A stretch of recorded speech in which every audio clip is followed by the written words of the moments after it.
അപ്പം ഞാൻ ഇത് ശരിയാണോ എന്ന് അറിയാൻ വേണ്ടി എൻ്റെ റൂം തുറന്ന് ഞാൻ പുറത്തിറങ്ങി ഞാൻ മുന്നോട്ട് നടന്നപ്പോൾ അവിടെ മന്ത്രി രാധാകൃഷ്ണനും പോലീസും ഒക്കെ നിൽക്കുന്നുണ്ടായിരുന്നു. അപ്പോൾ എനിക്ക് അദ്ദേഹത്തെ പണ്ടും അറിയാം, ചേലക്കരക്കാരനാണ്, ഞാൻ വടക്കഞ്ചേരിക്കാരിയാണ്. അപ്പം ഞാൻ നമസ്കാരം പറഞ്ഞു, അദ്ദേഹം എന്നോട് നമസ്കാരം പറഞ്ഞു. തൊട്ടപ്പുറത്താണ് ജയരാജൻ്റെ മുറി. ജയരാജൻ പുറത്തിറങ്ങിയിട്ടില്ല എന്നുള്ളത് എനിക്ക് മനസ്സിലായി. ഇടയ്ക്കിടയ്ക്ക് കേരളത്തിൻ്റെ മുഖ്യമന്ത്രി അമേരിക്കയിൽ പോകുന്നത് അമേരിക്കയിൽ ഇരുന്നു കൊണ്ട് കേരളത്തെ ഭരിക്കാനാണോ അതോ വ്യക്തിപരമായിട്ടുള്ള ചില ബിസിനസ് താല്പര്യങ്ങൾക്ക് വേണ്ടിയാണോ എന്ന് ഞാൻ പ്രസംഗത്തിൽ ചോദിക്കുകയാണ്. അടൂർ പ്രകാശ് എന്തിന് ഉണ്ണികൃഷ്ണൻ പോറ്റിയുടെ കൂടെ സോണിയാഗാന്ധിയുടെ വീട്ടിൽ പോയി എന്ന് പറഞ്ഞിട്ടില്ല. എന്താണ് സോണിയാഗാന്ധിയുടെ കയ്യിൽ കെട്ടിക്കൊടുത്തത്? എന്തായിരുന്നു അത്? അരമണിക്കൂർ നേരത്തേക്കാണോ അത്? അല്ലെങ്കിൽ അത് പിന്നീട് മാധ്യമലോകവും പൊതുജനങ്ങളും അറിയുമ്പോൾ കാണാതിരിക്കുന്ന ഏതെങ്കിലും സ്ഥലത്ത് വേറെ കെട്ടിയിട്ടുണ്ടോ? ശബരിമലയുടെ കാര്യം പറഞ്ഞപ്പോൾ മുൻ BJP പ്രസിഡന്റ് സുരേന്ദ്രൻ പറഞ്ഞിരുന്നു, ശബരിമല ഇപ്പൊ സ്വർണ്ണപ്പാളി കവർച്ച കേസിൽ UDF-ഉം LDF-ഉം ഒരുപോലെ റെസ്പോൺസിബിൾ ആണെന്നും സോണിയാഗാന്ധിയെ വരെ അന്വേഷണ പരിധിയിൽ ഉൾപ്പെടുത്തണമെന്നും ആവശ്യപ്പെട്ടിരുന്നു. അത് പാർട്ടിയുടെ സ്റ്റാൻഡാണോ അതോ? തീർച്ചയായിട്ടും. അതായത് ഭാരതീയ ജനതാ പാർട്ടി ശബരിമല വിഷയവുമായി ബന്ധപ്പെട്ടുകൊണ്ട് ഞങ്ങൾ ചോദിച്ച ഒരു ചോദ്യത്തിനും കോൺഗ്രസ് ലീഡർഷിപ്പ് മറുപടി പറഞ്ഞിട്ടില്ല. ഏത് കാര്യത്തിലും പറയുന്ന ശ്രീമാൻ VD സതീശൻ പോലും എന്തിനാണ് ആന്റോ ആന്റണിയുടെ കൂടെ ഉണ്ണികൃഷ്ണൻ പോറ്റി സോണിയ മാഡത്തെ കണ്ടത് എന്ന് ഞങ്ങൾ പലരും ചോദിച്ചിട്ടും ഒരു ആൻസറും പറഞ്ഞിട്ടില്ല. അടൂർ പ്രകാശ് എന്തിന് ഉണ്ണികൃഷ്ണൻ പോറ്റിയുടെ കൂടെ സോണിയാഗാന്ധിയുടെ വീട്ടിൽ പോയി എന്ന് പറഞ്ഞിട്ടില്ല. എന്താണ് സോണിയാഗാന്ധിയുടെ കയ്യിൽ കെട്ടിക്കൊടുത്തത്? എന്തായിരുന്നു അത്? അരമണിക്കൂർ നേരത്തേക്കാണോ അത്? അല്ലെങ്കിൽ അത് പിന്നീട് മാധ്യമലോകവും പൊതുജനങ്ങളും അറിയുമ്പോൾ കാണാതിരിക്കുന്ന ഏതെങ്കിലും സ്ഥലത്ത് വേറെ കെട്ടിയിട്ടുണ്ടോ?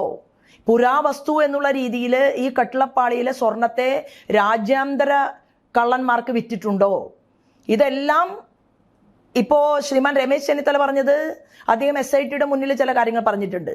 എന്നാൽ SITയുടെ മുന്നിൽ കാര്യങ്ങൾ പറയാൻ പറഞ്ഞ ശ്രീമാൻ രമേശ് ചെന്നിത്തലയ്ക്ക് അറിയില്ലേ, കേരളത്തിൻ്റെ മുഖ്യമന്ത്രി അറിയാതെ CBIക്ക് വരാൻ പറ്റില്ല.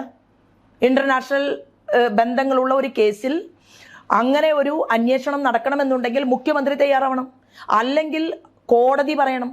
അപ്പോൾ ഇത്രയും കേസ് നടത്തി പരിണിതപ്രജ്ഞനായിട്ടുള്ള രമേശ് ചെന്നിത്തലയും SITയെ മാത്രം പ്രതീക്ഷയിലെടുത്തുകൊണ്ടാണോ മുന്നോട്ട് പോകുന്നത് എന്നും കേരള രാഷ്ട്രീയം ഇപ്പോൾ സംശയിക്കുന്നുണ്ട്.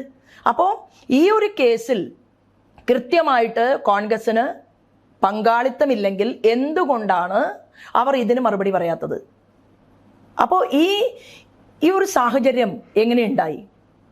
അത് കേരളം വളരെ വലിയ രീതിയിൽ ചർച്ച ചെയ്യും. എന്നാൽ ആളുകളുടെ ചിന്തകൾക്ക് മൗഢ്യമുണ്ട് എന്ന് കരുതുകയാണ് കോൺഗ്രസ് ഈ ശബരിമല കേസിൽ. നോക്കൂ, കോൺഗ്രസ് ഇതിനു മുൻപും ശബരിമലയുടെ ഏറ്റവും പ്രധാനപ്പെട്ട ഒരു കാര്യം എന്ന് പറയുന്നത് ശബരിമലയിലെ തന്ത്രവിദ്യയും അവിടുത്തെ പൂജയും അവിടുത്തെ സിസ്റ്റവുമല്ല ഗുരുവായൂരിലുള്ളത്. ഗുരുവായൂരിലെ പുഷ്പങ്ങൾ പോലുമല്ല ദേവീ ക്ഷേത്രത്തിലുള്ളത്. അപ്പോൾ എന്താണ് ക്ഷേത്രത്തിലെ സംസ്കാരമെന്നും എന്താണ് ഒരു മനുഷ്യൻ്റെ ഷോഡശ സംസ്കാരം എന്ന് പോലും അറിയാത്ത, ഇതിൻ്റെ ഇതിവൃത്യത്തെക്കുറിച്ചോ അഗാധ തലങ്ങളെക്കുറിച്ചോ അറിവില്ലാത്തവർ അവർ പറഞ്ഞു ശബരിമലയിൽ ആര് കയറിയാൽ എന്താ കുഴപ്പം, സ്ത്രീ കയറിക്കോട്ടെ. അതുപോലും ഒരു ഭക്തയായിട്ടുള്ള സ്ത്രീ പോലും ശബരിമല സന്നിധിയിൽ കയറിയില്ല എന്നുള്ളതാണ്. ഒരു ഭക്തയായ സ്ത്രീയെ എത്രയോ ആളുകൾ ശബരിമലയിൽ പോകുന്നുണ്ട്, എത്രയോ ഭർത്താക്കന്മാർ, മാർക്സിസ്റ്റുകാരായിട്ടുള്ള ആളുകൾ എത്രയോ പേർ ശബരിമലയിൽ പോകുന്നുണ്ട്. അവരുടെ ഒരു ഭാര്യയെ പോലും കിട്ടിയില്ല എന്നുള്ളതാണ്. ഏത് മാർക്സിസ്റ്റ് പാർട്ടി പറഞ്ഞ നവോത്ഥാനം സംഭവിപ്പിക്കാൻ ഞാൻ ചേട്ടൻ്റെ കൂടെ നിൽക്കാം എന്ന് പറഞ്ഞുകൊണ്ട് ഒരു മാർക്സിസ്റ്റ് പാർട്ടിയുടെ ജില്ലാ സെക്രട്ടറിയുടെയോ സംസ്ഥാന നേതാവിൻ്റെയോ ഏതെങ്കിലും ഒരു നേതാവിൻ്റെ ഭാര്യയോ മകളോ ഒരാളും ഇവരുടെ കൂടെ നിൽക്കുന്നത് കഴിഞ്ഞ കാല കേരളത്തിൽ കാണാൻ സാധിച്ചില്ല. പക്ഷെ പോലീസിനെ ഉപയോഗിച്ചു, ശക്തി ഉപയോഗിച്ചു, ഒരു വിശ്വാസവുമില്ലാത്ത സ്ത്രീകളെ മല കയറ്റാൻ വേണ്ടിയിട്ട് പരിശ്രമിക്കുന്നതാണ് കണ്ടത്. അതിൻ്റെ കറക്റ്റായിട്ടുള്ള ശിക്ഷയും അവർക്ക് കിട്ടി, മാർക്സിസ്റ്റ് പാർട്ടി കിട്ടി. പക്ഷേ അവർ പറഞ്ഞ് ജനം തീരുമാനമെടുത്തു, BJP അവിടെ ജയിക്കുമോ? BJPക്ക് ഇവരെ താഴെയിടാനുള്ള ശക്തിയുണ്ടോ? ഇവരിനി പാർലമെന്റിൽ പോണ്ട. ഇതാണ് ഒരു പരിധി വരെയുള്ള ആളുകൾ തീരുമാനമെടുത്തത്. അതുകൊണ്ടാണ് പല സ്ഥലത്തും BJP ഈ 20% നിന്നത്. അതാണ് പലപ്പോഴും അടികൊള്ളാൻ BJPയും സീറ്റ് കിട്ടാൻ കോൺഗ്രസ് എന്നാണ് പൊതുവെ ഇതുവരെ നമ്മൾ കണ്ടുവന്നിട്ടുള്ള ഒരു പാറ്റേൺ. ഇതുവരെ അതിൽ നിന്ന് എങ്ങനെ ഒരു മാറ്റം ഉണ്ടാവും? അല്ല, ഇതുവരെ ഉണ്ടായ രാഷ്ട്രീയ സാഹചര്യത്തിൽ നിന്ന് വ്യത്യസ്തമായിക്കൊണ്ട് ജനം ചിന്തിക്കാൻ പോവുകയാണ്. കാരണം അവർക്ക് മനസ്സിലായി, ഉണ്ണികൃഷ്ണൻ പോറ്റിയെ സോണിയ മാഡത്തിന്റെ മുന്നിലെത്തിച്ച അടൂർ പ്രകാശിന് ശബരിമലയിലെ ആചാരത്തോട് എന്ത് ഭക്തി. ഉണ്ണികൃഷ്ണൻ പോറ്റി അങ്ങനെ വെറുതെ ഒരാളുടെ പുറകിൽ കറങ്ങി നടക്കുന്ന ഒരാളല്ല. ഇതുവരെ നടന്ന എല്ലാ കാര്യങ്ങളിൽ നിന്നും മനസ്സിലായിട്ടുള്ളത് ഇതൊരു പ്രത്യേകമായിട്ടുള്ള ഗൂഢാലോചന ശബരിമലയെ കേന്ദ്രീകരിച്ചുകൊണ്ട് നടന്നിട്ടുണ്ട്. അവിടെ ഒരു പ്രത്യേക സ്ഥലം വിമാനത്താവളത്തിന് വേണ്ടി സെലക്ട് ചെയ്തു. 2 മുന്നണികളും ആ വിമാനത്താവളം വരുന്നതിന് തയ്യാറായിരുന്നു.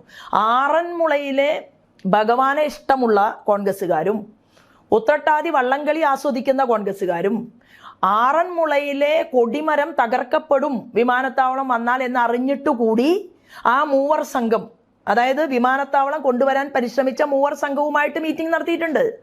അവിടെ നിന്ന് സമരം നടത്തി നാട്ടുകാർ മുന്നോട്ട് വന്ന് പരിസ്ഥിതി പ്രവർത്തകർ വന്ന് എല്ലാവരും ചേർന്ന് യുദ്ധപ്രഖ്യാപനം നടത്തിയപ്പോഴാണ് ആ സ്ഥലം മാറ്റാൻ തീരുമാനിച്ചത്. അപ്പോൾ 2 മുന്നണികളുടെയും ലക്ഷ്യം അയ്യപ്പനല്ല. 2 മുന്നണികളുടെയും ലക്ഷ്യം അതൊരു ടൂറിസ്റ്റ് കേന്ദ്രം പോലെയായിട്ടാവണം എന്നുള്ളതാണ്. അല്ലെങ്കിൽ എന്തുകൊണ്ട് എനിക്ക് 100-ലധികം കേസുണ്ടായി ശബരിമലയിൽ.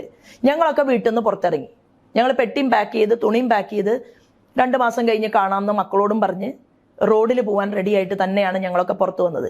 അങ്ങനെ വരുന്ന സമയത്ത് ഞങ്ങൾ പിന്തിരിപ്പന്മാർ, ഞങ്ങൾ വലിയ ദൈവവിശ്വാസികൾ, ദൈവമുണ്ടോ അയ്യപ്പനുണ്ടോ, അന്നാണ് സ്വരാജൊക്കെ സംസാരിച്ചത്, അയ്യപ്പൻ കല്യാണം കഴിച്ചിട്ടുണ്ട്, അയ്യപ്പൻ്റെ ഭാര്യ ഇതാണ്. അതായത് സംസ്കൃതത്തിലെ ഒരു 2 വരി ശ്ലോകം പോലും പഠിക്കാത്തവർ വെറുതെ ഈ ഒരു ചിന്തയെ ഇല്ലായ്മ ചെയ്യാൻ വേണ്ടി. ഇപ്പം എനിക്കറിവില്ല, എനിക്ക് സ്പിരിച്വൽ ടൂറിസത്തെക്കുറിച്ച് അറിവുണ്ടായിരുന്നില്ല, എനിക്ക് അഡ്വഞ്ചർ ടൂറിസത്തെക്കുറിച്ച് അറിവുണ്ടായിരുന്നില്ല, എനിക്ക് ഇവിടുത്തെ യുവാക്കളുടെ ടെക്നോളജി സ്കില്ലിനെ കുറിച്ച് അറിവുണ്ടായിരുന്നില്ല.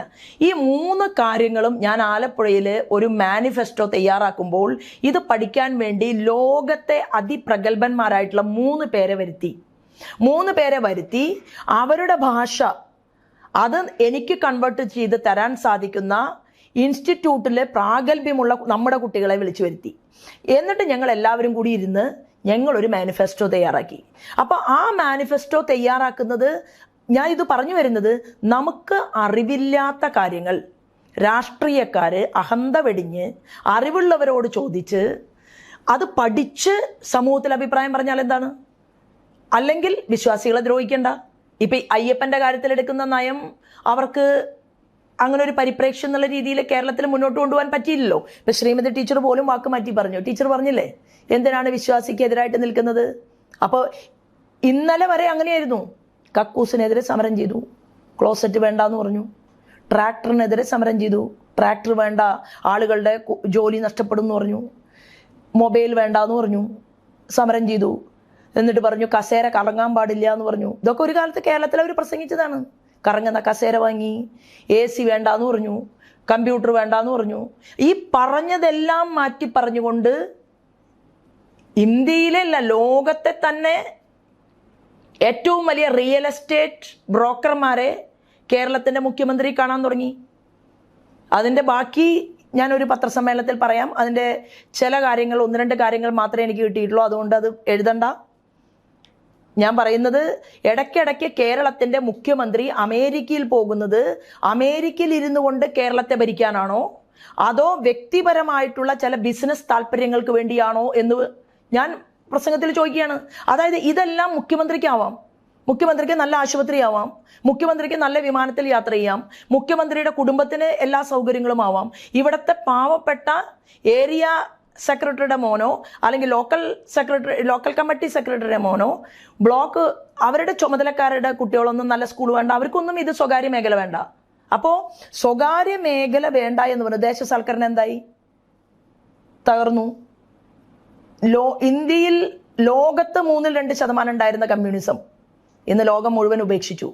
സോവിയറ്റ് യൂണിയൻ ഇല്ലാണ്ടായി. ഇന്ന് റഷ്യ മാത്രം നിലനിൽക്കുക. ലാറ്റിൻ അമേരിക്കൻ വിപ്ലവങ്ങളും റഷ്യൻ വിപ്ലവങ്ങളും അതുപോലെ തന്നെ ഈ വിപ്ലവങ്ങളെയെല്ലാം മുന്നിൽ വെച്ചുകൊണ്ട് വന്ന ഒരു കമ്മ്യൂണിസ്റ്റ് പാർട്ടിയുടെ ത്രിപുരയും ബംഗാളും പോയി. കാരണം അവരല്ല ശരി എന്ന് പൊതുസമൂഹത്തിന് ബോധ്യപ്പെട്ടു. അപ്പോൾ അങ്ങനെ നഷ്ടപ്പെട്ട അല്ലെങ്കിൽ നഷ്ടപ്പെടുത്തിയ ഇനി ബാക്കി പത്രമായിട്ടുള്ള കേരളത്തിലും ഇവരുടെ വാക്കും പ്രവൃത്തിയും രണ്ടാണ് എന്ന് ഇവിടുത്തെ ജനങ്ങൾക്ക് ബോധ്യപ്പെടുകയാണ്. അപ്പോൾ അത് തീർച്ചയായിട്ടും വലിയ ഒരു തകർച്ച ഉണ്ടാവാൻ സാധ്യത മാർക്സിസ്റ്റ് പാർട്ടിക്ക് ഉണ്ട് എന്ന് BJP വിശ്വസിക്കുന്നു. ആ സ്പേസിലാണോ BJP വളരാൻ പ്ലാൻ ചെയ്യുന്നത്? ഞങ്ങൾ നേരായ സ്പേസ് ആണ്. അതായത് ഇടത്തൊരു സ്പേസ് ഉണ്ട്, അത് ഇടതുപക്ഷ ജനാധിപത്യ മുന്നണി. വലതൊരു സ്പേസ് ഉണ്ടായിരുന്നു, അത് വലതുപക്ഷം UDF LDF. Bharatiya Janata party നേതൃത്വം നൽകുന്ന NDA ഞങ്ങൾ നേരായ മാർഗത്തിലൂടെ പോകുമ്പോൾ ഇടതുഭാഗത്തുള്ള വികസന താല്പര്യമുള്ളവരും വലതുഭാഗത്തുള്ള വികസന താല്പര്യമുള്ളവരും ഈ നേർരേഖയിലേക്ക് വരും എന്ന് ഞങ്ങൾ വിശ്വസിക്കുകയാണ്. അതിൻ്റെ ആദ്യ പടിയാണ് കേരളത്തിൽ AK ആന്റണിയുടെ മകൻ അനിൽ ആന്റണി ഭാരതീയ ജനതാ പാർട്ടിയിൽ ചേർന്നു. ശ്രീമതി പത്മജ BJPയിലേക്ക് വന്നു. പല ആളുകൾക്കും BJPയിലേക്ക് വരണം എന്നുള്ള മോഹമുണ്ടാവുകയും അതിനനുസൃതമായിട്ടുള്ള ചില മൂവ്മെൻറ്റുകൾ നടക്കുകയും ഒക്കെ ചെയ്യുന്നത് മാധ്യമ സുഹൃത്തുക്കൾക്ക് പോലും അവരുടെ സ്റ്റേറ്റ്മെൻറ്റുകളുടെ വ്യത്യാസം, അവരുടെ പ്രസംഗങ്ങളിലെ വ്യത്യാസം കൊണ്ട് മനസ്സിലാക്കാൻ സാധിക്കും എന്ന് ഞാൻ വിശ്വസിക്കുകയാണ്. അപ്പോൾ അങ്ങനെയുള്ള ഒരു പ്രസ്ഥാനം, ഉത്തരാഖണ്ഡിൽ നിന്ന് അതിപ്രഗത്ഭനായിട്ടുള്ള കോൺഗ്രസിൻ്റെ നേതാവ് BJPയിലേക്ക് വന്നു. ഒരു സമയത്ത് UPAയുടെ പ്രധാനപ്പെട്ട ലീഡറായിരുന്ന ജിതേന്ദ്ര BJPയിലേക്ക് വന്നു. മാധവ് റാവു സിന്ധിയുടെ കുടുംബം കോൺഗ്രസിൻ്റെ അത്രയും വലിയ, അവിടെ നിന്ന് ഒരു ചെറുപ്പക്കാരൻ ഭാരതീയ ജനതാ പാർട്ടിയിലേക്ക് വന്നു. പഞ്ചാബിൽ നിന്ന് അമരീന്ദർ സിംഗ് BJPയിലേക്ക് വന്നു. ആസാമിൽ നിന്ന് ഹിമന്ത BJPയിലേക്ക് വന്നു. അതായത് ഇന്ത്യ മുഴുവൻ നോക്കുന്ന സമയത്ത് അതിപ്രഗത്ഭന്മാരായിട്ടുള്ള കോൺഗ്രസിലെ പല പല ആളുകളും കൂട്ടം കൂട്ടമായിട്ട് BJPയിലേക്ക് വരികയാണ്. അത് കേരളത്തിലും അതിൻ്റെ മൂവ്മെൻറ്റുകളുണ്ട്. ഇവർ മാത്രമല്ല, മാർക്സിസ്റ്റ് പാർട്ടിയിലെ സാധാരണക്കാരായിട്ടുള്ള അണികൾ നേരത്തെ BJPയിലേക്ക് ഒരു ഷിഫ്റ്റ് അത് പാർലമെൻറ്റ് തെരഞ്ഞെടുപ്പിൽ വരുത്തി കഴിഞ്ഞിട്ടുണ്ട് എന്നുള്ള ഒരു വിശ്വാസമാണ് ഭാരതീയ ജനതാ പാർട്ടിക്കുള്ളത്. അപ്പോൾ ഇപ്പൊ പറഞ്ഞ ഇത്രയും കുറച്ച് പേരുകൾ പറഞ്ഞല്ലോ, മാധവ് റാവു സിന്ധ്യ അടക്കമുള്ള സിന്ധ്യയുടെ മകൻ അവരടക്കമുള്ള ടോൾ ലീഡേഴ്സ് ആണ് BJPയെ മറ്റ് സ്റ്റേറ്റ്സിൽ വളരാൻ വളരെയധികം പറഞ്ഞില്ല. അല്ല, അവര് വന്നു. കേരളത്തിൽ പക്ഷേ നമുക്ക് ക്രെഡിബിൾ ആയിട്ടുള്ള ഒരു ടോപ്പ് ലീഡർഷിപ്പ് ആരും BJPയിലേക്ക് ഇതുവരെ വന്നിട്ടില്ല. സൂചനകളൊക്കെ വലിയ ടോൾ ലീഡേഴ്സ് അവരുടെ വാക്കുകളിലൂടെ അവരുടെ പ്രവൃത്തികളിലൂടെയൊക്കെ പലതും പറഞ്ഞുകൊണ്ടിരിക്കുന്നുണ്ട്. അല്ല സമയമായിട്ടില്ല. ഡൽഹി വരെ എത്തിയിട്ട് ലാസ്റ്റ് മിനിറ്റ് ഒരു കോൾ വന്നപ്പോൾ തിരിച്ചു വന്നു പറഞ്ഞു. ഇപ്പോഴത്തെ പുള്ളിയുടെ അവസ്ഥ അത് ആത്മകഥ എഴുതിയ ആളല്ലേ? ആത്മകഥ ഞാൻ കേരള പൊതുസമൂഹത്തിന്റെ മുന്നിൽ പറഞ്ഞതെല്ലാം വളരെ കറക്റ്റായിട്ടുള്ള കാര്യങ്ങളാണ്. അദ്ദേഹത്തിന് വലിയ മനമാറ്റം മാർക്സിസ്റ്റ് പാർട്ടിക്കകത്തുണ്ടായി. അപ്പോൾ മാർക്സിസ്റ്റ് പാർട്ടിക്കകത്ത് അദ്ദേഹത്തിന് വേദന അനുഭവപ്പെട്ടു. അദ്ദേഹം അതിൽ നിന്ന് മാറാൻ തീരുമാനമെടുത്തു. പക്ഷെ തീരുമാനമെടുത്തപ്പോൾ ഒരാളെ അവർ ഇടനിലക്കാരനാക്കി. അത് ഇടനിലക്കാരൻ നല്ലവനാണോ മോശപ്പെട്ടവനാണോ എന്നൊന്നും അയാളുടെ ഹിസ്റ്ററി ഒന്നും എനിക്കറിയണ്ടായിരുന്നില്ല. എന്നെ സംബന്ധിച്ച് ഇദ്ദേഹം വിട്ട ഒരാൾ മാത്രമായിരുന്നു ഇടനിലയായിട്ട് നിന്ന ആൾ. അപ്പോൾ ഞാൻ വിചാരിച്ചു സാധാരണ രാഷ്ട്രീയക്കാർക്കൊക്കെ കൂട്ടുകാർ അവരെക്കാൾ നല്ലവരാണ് ഉണ്ടാവുക. അപ്പോൾ എനിക്ക് ഇദ്ദേഹത്തെക്കുറിച്ച് സത്യത്തിൽ അങ്ങനെ കൂടുതൽ മനസ്സിലായിട്ടില്ല. എന്നിരുന്നാലും ഞാൻ പിന്നീട് മനസ്സിലാക്കി. അപ്പോൾ ഡൽഹിയിൽ വന്നു. അപ്പോൾ ഞാൻ ആദ്യം പറഞ്ഞിരുന്നു, ഞാൻ രാമനിലയത്തിൽ പോയി. ആലപ്പുഴയിൽ പാർലമെൻറ്റിൽ നിൽക്കുന്ന സമയത്താണ് ഈ വിവാദം, ഈ വിഷയം ഉണ്ടായത്. അപ്പം ഞാനൊരു പത്രസമ്മേളനം നടത്തി. ആ പത്രസമ്മേളനം നടത്തുമ്പോൾ രാമനിലയത്തിലെ റൂം നമ്പർ എനിക്കറിയില്ല. കാരണം രാമനിലയത്തിൽ ഒരേ ഒരു തവണയേ ഞാൻ മുറിയെടുത്തിട്ടുള്ളൂ. അതുകൊണ്ട് എനിക്ക് നമ്പർ ഓർമ്മയില്ല. ഞാൻ അവിടെ ചെല്ലുന്നു, ഞാൻ വെപ്രാളപ്പെട്ട് മുറിയെടുക്കുന്നു. വെപ്രാളപ്പെടുന്നത് എന്തുകൊണ്ടാണ്? ഇത് പുറത്ത് ഞാൻ കാരണം പുറത്തറിയണ്ടെന്ന് കരുതിയിട്ടാണ്. ആ റൂം നമ്പർ ഞാൻ പറഞ്ഞത്, ഞാൻ ഇങ്ങനെ നേരെ ചെല്ലുന്നു. പത്രസമ്മേളനത്തിൽ പറയണം, നിങ്ങൾക്ക് വേണമെങ്കിൽ അതിനെ വീണ്ടും ഏതെങ്കിലും ഒരു പത്രസമ്മേളനം എടുത്ത് നോക്കിയാൽ മനസ്സിലാവും. നേരെ ഞാൻ പോകുന്നു, ഇവിടെ ആളുകൾ ഇരിക്കുന്നു, ഇവിടെ ലെഡ്ജറിൽ ഞാൻ ഒപ്പുവയ്ക്കുന്നു. അത് കഴിഞ്ഞ് എൻ്റെ മുറി ഇവിടെ കയറി ചെന്ന് വലത്തോട്ട്. അപ്പോൾ ആ മുറിയിൽ ഞാൻ ഇരിക്കുന്നു. ഈ നേതാവ് എന്നെ കാണാൻ വേണ്ടിയിട്ട് വരുന്ന സമയം അതിക്രമിച്ചപ്പോൾ ഞാൻ ഇയാളോട് ഫോൺ ചെയ്യാൻ പറഞ്ഞു, ഇടനിലക്കാരനോട്. അപ്പോൾ ഇടനിലക്കാരൻ ഫോൺ ചെയ്തു. ഫോൺ ചെയ്തപ്പോൾ പറഞ്ഞു, എൻ്റെ റൂമിൻ്റെ തൊട്ടടുത്ത് മന്ത്രി രാധാകൃഷ്ണൻ നിൽക്കുന്നുണ്ട് പറഞ്ഞു. അപ്പോൾ ഇയാൾ പണ്ട് തെറ്റ് ചെയ്ത ഒരാളായതുകൊണ്ടും പറഞ്ഞ വാക്ക് മാറ്റിയ ഒരാളായത്, പിന്നെ വീണ്ടും എന്നോട് സംസാരിച്ച് രണ്ടാം വട്ടമാണ് രാമനിലയത്തിൽ ഞാൻ പോകുന്നത്. ഞാൻ വളരെ വ്യക്തമായിട്ട് പത്രസമ്മേളനത്തിൽ പറഞ്ഞിരുന്നു. അപ്പോൾ ഞാൻ ഇത് ശരിയാണോ എന്ന് അറിയാൻ വേണ്ടി എൻ്റെ റൂം തുറന്ന് ഞാൻ പുറത്തിറങ്ങി ഞാൻ മുന്നോട്ട് നടന്നു. ഞാൻ മുന്നോട്ട് നടന്നപ്പോൾ അവിടെ മന്ത്രി രാധാകൃഷ്ണനും പോലീസും ഒക്കെ നിൽക്കുന്നുണ്ടായിരുന്നു. അപ്പോൾ എനിക്ക് അദ്ദേഹത്തെ പണ്ടും അറിയാം, ചേലക്കരക്കാരനാണ്, ഞാൻ വടക്കാഞ്ചേരിക്കാരിയാണ്. അപ്പോൾ ഞാൻ നമസ്കാരം പറഞ്ഞു, അദ്ദേഹം എന്നോട് നമസ്കാരം പറഞ്ഞു. തൊട്ടപ്പുറത്താണ് ജയരാജൻ്റെ മുറി, ജയരാജൻ പുറത്തിറങ്ങിയിട്ടില്ല എന്നുള്ളത് എനിക്ക് മനസ്സിലായി. ആ റൂം നമ്പറുകളെല്ലാം കറക്റ്റായിരുന്നു. പിന്നീടാണ് വിവരാവകാശ രേഖ വെച്ച് നമ്മൾ റൂം നമ്പറുകൾ എടുത്തത്. അപ്പം ഞാൻ പറഞ്ഞത് ഏതാൾക്കും പരിശോധിച്ചാൽ അറിയാം, ശോഭയുടെ മുറി ഇവിടെയായിരുന്നു, മന്ത്രി രാധാകൃഷ്ണൻ റൂം ഇവിടെയായിരുന്നു, ജയരാജൻ്റെ തൊട്ടപ്പുറത്തായിരുന്നു. അപ്പോൾ ജയരാജൻ പറഞ്ഞ ശരിയാണ്, എനിക്ക് കടന്നു വരാൻ പറ്റുന്നില്ല, റൂമിൻ്റെ മുന്നിൽ അവരുണ്ടെങ്കിലോ. അപ്പോൾ അങ്ങനെ വളരെ വ്യക്തമായി ഒരു സ്ത്രീയോട്, ഒരു പൊളിറ്റിക്കൽ ലീഡറോട്, ഞാൻ 5 പേരിൽ ഒരാളായിരുന്നു ഇന്ത്യയിൽ ആളുകളെ കൂട്ടാനും മെമ്പർഷിപ്പ് ഡ്രൈവിൽ പ്രവർത്തിച്ച ഒരാളാണ്. എൻ്റെ കൺവീനർ എന്ന് പറയുന്നത് ശിവരാജ് സിംഗ് ചൗഹാനായിരുന്നു, മധ്യപ്രദേശ് മുഖ്യമന്ത്രി. ഞാൻ കോ കൺവീനറായിരുന്നു. എന്നാൽ മൂന്നിലധികം തവണ ഈ കാര്യത്തിന് വേണ്ടി പരിശ്രമിച്ച ഒരാൾ, ഒരു സ്ത്രീയെ കേരളത്തിൻ്റെ പൊതുസമൂഹത്തിൻ്റെ മുന്നിൽ എന്നെ മാനസികമായിട്ട് വേദനിപ്പിക്കാനാണ് ശ്രമിച്ചത്. കാരണം പരിപ്പ് വടയും കട്ടൻ ചായയും എന്ന് പറഞ്ഞ് പുസ്തകം എഴുതാൻ വേണ്ടി DC-ക്ക് കൊണ്ടുപോയി കൊടുക്കുകയും അത് ആകാശത്ത് നിന്ന് പൊട്ടി വീണതാണ് എന്ന് സ്ഥാപിക്കാൻ ശ്രമിക്കുകയും DC പോലും അതിന് കൂട്ടുനിൽക്കുകയും, കാരണം ഒരുപക്ഷെ പല കാരണങ്ങൾ എന്താണെന്ന് എനിക്കറിയില്ല, കൂട്ടുനിൽക്കുകയും, എന്നാൽ പിന്നീട് ആ പുസ്തകം പ്രകാശനം ചെയ്യപ്പെടുകയൊക്കെ ചെയ്തപ്പോൾ എൻ്റെ സിമ്പിൾ പോയിന്റ്, BJPയെ ഇഷ്ടമല്ലെങ്കിൽ എന്തിനാണ് അദ്ദേഹം BJPയിലേക്ക് ചേരാൻ തീരുമാനമെടുത്തത്?